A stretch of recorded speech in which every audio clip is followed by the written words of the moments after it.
प्रथम वाद्य जर आपण म्हणायला गेलं तर आज काही लोक आपल्यावर आक्षेप घेतील, हा पण एक पारंपरिक आणि रणवाद्य म्हणून संबळाला ओळख जी आहे महाराष्ट्राची, विशेष करून ज्या वेळेला जगदंबेला जागृत करायचं असायचं, देवा एक दैवी कथा अशी आहे की ज्या वेळेस महिषासूर नावाचं दैत्य, आपल्याला सगळ्यांना महिषासुराची कथा माहिती आहे, पण महिषासुराला मारणार कोण हा प्रश्न सगळ्याच देवांना निर्माण झाला. मग सगळ्या देवांना निर्माण झाला तेव्हा सगळे देव कुणाकडे गेले? विष्णू भगवंताकडे. विष्णू भगवंतासहित पुन्हा देव कुठे गेले? तर महादेवाकडे, शंकराकडे गेले, मृत्यूची देवता आहे. ज्यावेळेस सगळे देव शंकराच्या भेटीला गेले आणि शंकराला सांगितलं की महिषासुरांपासून आपण त्रस्त आहेत आणि आता कोण रक्षण करणार आपलं, त्यावेळेस शंकरानं सांगितलं की आपल्याला सगळ्यांना आदिशक्तीचं आव्हान करावं लागणार. त्यावेळेस शंकराने सांगितलं की आपल्याला आदिशक्तीचं आव्हान करावं लागणार. त्यावेळेस सगळ्या देवांना प्रश्न पडला की आदिमायेचं आव्हान करायचं म्हणजे हजारो वर्षाचा कालावधी, तपश्चर्या, इतक्या लवकर कशी ती प्रसन्न व्हावी आणि आपल्याकडे तेवढा वेळ पुरेसा नाहीये. त्यावेळेस शंकराच्या सांगण्यावरून सगळ्या देवांनी, ब्रह्मा विष्णू महेशांनी स्वतः स्वर्गलोकात गोंधळ घातला आणि तो गोंधळ घातला त्यावेळेस आदिमाया प्रगट झाली. आणि मग देवीचे आपण जे 9 रूप सांगतो, आश्विन महिन्याच्या प्रतिपदेला ती 9 दुर्गा अवतरित झाल्या आणि त्यावेळेस महिषासुरांपासून सृष्टीचं रक्षण झालं. ती अशी सुरुवात आहे गोंधळाची. ब्रह्म विष्णू महेशाने घातला. गोंधळाच्या बाबतीत जर सांगायचं झालं तर पुढे हाच गोंधळ पृथ्वी लोकावर जर आपल्या पहिला कोणी गोंधळ घातला असेल तर भगवान परशुरामाने, म्हणजे विष्णू भगवंताचे 6वे अवतार असलेले परशुरामांनी पहिला गोंधळ घातला आणि मग तिथून आपल्या पृथ्वीवर हा गोंधळ चालत चालत आला. संता महंतांनी घातला, मग ज्ञानेश्वर माऊलींनी 12व्या शतकामध्ये घातला, तू विठेवरी सखे बाई घर कृपा.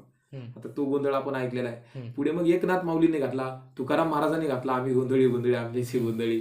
आपल्याला भरपूर आपल्याला वारकरी संप्रदायात गोंधळ पाहायला मिळतो. नवे छत्रपती शिवाजी महाराजांनी गोंधळ घातला, हे सुद्धा प्रमाण आहे. हो, ते तर खूप म्हणजे तुळजाभवानीचे गोंधळ आणि त्याच्यातूनच पुढे ती ऊर्जा मिळणार, ती शत्रूच्या विरोधामध्ये वेगवेगळ्या मोहिमा आखण्यासाठी त्यांनी ती वापरलेली ऊर्जा आहे. महाराजांचा नियम असा होता की प्रत्येक गड किल्ला सर केल्यानंतर किंवा एखादा आता अवघड गड सर करायचा आहे त्यावेळेस महाराज स्वतः महाराजांच्या गड घेण्या अगोदर महाराज आईचा गोंधळ घालायचे. महाराजांच्या गळ्यामध्ये स्वतः 64 कावड्याची माळ होती, सगळ्यांना माहिती. तो गड चढण्या अगोदर किंवा सर करण्या अगोदरही महाराज गोंधळ घालायचे आणि सर केल्यानंतर आनंदाने देवीचा आभार म्हणून तेव्हा सुद्धा गोंधळ घालायचे. स्वतः हातामध्ये पोत घेऊन महाराज तेलकट बंदी घालायच्या अंगामध्ये, ज्याला आपण गोंधळाचा जाम्या वगैरे म्हणतो, ती स्वतः जामा वगैरे अंगात घालून महाराज स्वतः गोंधळ घालायचे. त्या गोंधळात लीन व्हायचे महाराज. आणि म्हणून आपल्याला महाराजांच्या मुखात सतत एक शब्द ऐकायला मिळतो, तो म्हणजे जगदंब. तर महाराजांनी जर आपण महाराजांचे गोंधळ पाहायला गेलं, महाराजांचं 427 किल्ल्यांचं स्वराज्य, महाराजांनी किती गोंधळ केले असं, मग त्यातले किमान आपण 25% जरी धरलं, एवढे आता प्रत्येक गड किल्ला केला की नाही आपण ते नाही सांगू शकणार, इतिहासकार जरी म्हणत असले तरीही महाराजांचे 108च्या वरती गोंधळ झालेले, म्हणजे 100च्या वरती आपण सहज म्हणू शकतो. आणि गोंधळाचा एक असा नियम आहे, जो व्यक्ती 108 गोंधळ उभ्या आयुष्यामध्ये जर पूर्ण करेल, किती 108 गोंधळ, त्याला एक दैवी साक्षात्कार झाल्याशिवाय देवीचा राहत नाही. ही अशी गोंधळाची एक महत्व आहे.